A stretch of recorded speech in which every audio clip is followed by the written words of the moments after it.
Welcome to Be Ready Academy. Tonight we're going to be talking about emergency preparedness issues that are related to Woodland Hills, Salem, and Utah County in general. And we're going to be discussing the things that we should be aware of, the things that we should be doing to prepare for it, and the things that are being done by some of our local governments. So we'll be able to answer a couple questions here if you guys have questions for our local government leader. Okay, and just to clarify, we are not married. We have antisocial spouses that don't want to do this with us. So here we are. We're prepping buddies. Several people have like, oh, is that your husband? Nope. I already got one. I don't need another one. No offense. Back in January, we had a meeting and I asked people for ideas of what they wanted to have us teach. And one of the ideas was disasters that are possibilities here in Woodland Hills in Utah. So we're not going to get hurricanes and too many tornadoes. You know, there's that occasional crazy one. But mostly, so we're just going to go through the 6. There was a 7th one, flooding and avalanche. We do have a little bit of a chance of avalanche here. Flooding, just be careful when you're in the slot canyons. And don't say, I think I hear water, like my son did to me when we were in a canyon. I took a few years off my life that night. Okay, next one.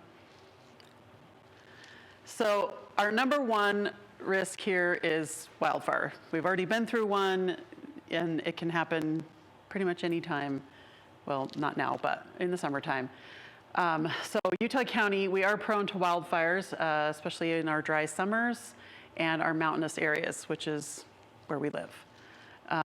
The most at-risk cities are us here in Woodland Hills, Provo Canyon, Alpine, Cedar Hills, any of the cities that are up on the benches and the hills where the trees are. And the wildfire smoke can cause hazardous air qualities. I don't know if you guys remember when the Paradise Fires were going on, we got covered with the Paradise Fire smoke the whole time. So, and pretty much every August, it's all smoky. So, next page.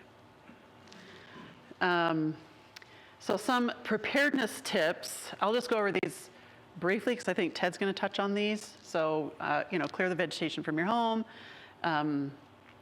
Use fire-resistant landscaping. You can do, things that don't require a lot of water. Trim your branches and trees, probably even more than 10 feet from your home. Having evacuation things ready to go. Have some sort of a go bag that you have, cash, medicines, things like that. Even if you just take, your medicines and stick a little Ziploc in here, so like 5 to 7 days. Something you have that. This is actually my car one, but it's dual purpose. Having multiple evacuation routes. This is a map. Do you guys still give these out, Ben, at the city? Not yet. We're working on that one. Okay. So I got this when we moved in. Our awesome neighbor, Janet Egbert, came over as soon as the fumes were gone from the moving truck and brought all this awesome stuff over. So here's a map of our evacuation routes. This has been updated by Ben because there's a couple that are no longer accessible or extremely dangerous. So we have the 3 roads out, Woodland Hills Drive. What's the middle one? I don't even know what the name of that one is. Oak. And Willow Reed. Okay. Or sorry, Summit Creek. Summit Creek and Willow Reed. Yeah. And then we've got 3 exits here. So if you want to look at this a little bit closer, you can. But apparently it's going to be updated. And don't use these 2 because Ben said this one is really dangerous. No regular cars are going to get out of that way.